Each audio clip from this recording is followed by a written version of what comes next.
Сәлем достар, бүгін бір жасағаннан өте дәмді шығатын шығыс салатын жасайтын боламыз. Ол үшін бізге тауықтың төс еті қажет болады. Тауықтың төс етін керекті мөлшерде алып, 4 бұрышты формада кесіп аламыз.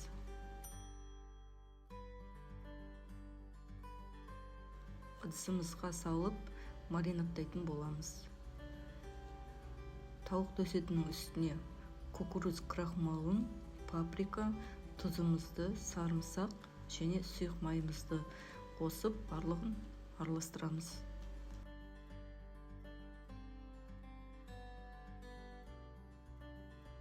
Жақсылап араластырып, тоңазытқышқа 20 минутқа қойып қоямыз.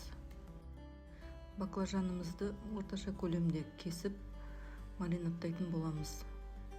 Ыдысымызға салып, үстіне кукуруз крахмалын, бізде картоп крахмалы жарамайды. Кукуруз крахмалын, паприка, тұз, сарымсағымызды және сұйық майымызды қосып араластырамыз. Барлығын жақсылап араластырып, 10 минутқа қойып қоямыз.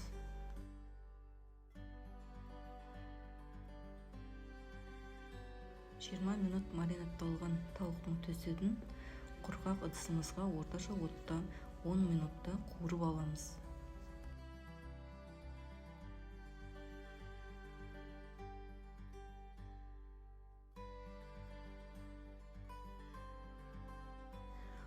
Минутта маринадта тұрған баклажанымызды пешіміздің ыдысына салып, 180 градуста 15 минутта пісіріп аламыз.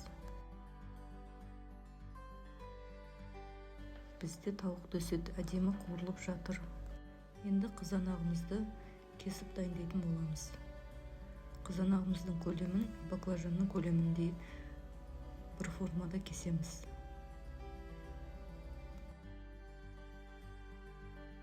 Болгар тәтті бұрышын және көк пиязымызды ұзыншалап турап аламыз.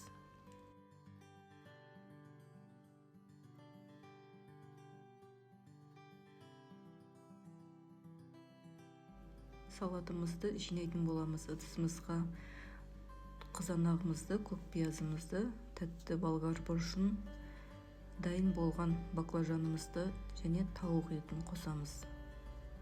Үстіне татымына қарай тұзын саламыз және соя соусын, зәйтүн майын қосып, барлығын біркелкі араластырып аламыз.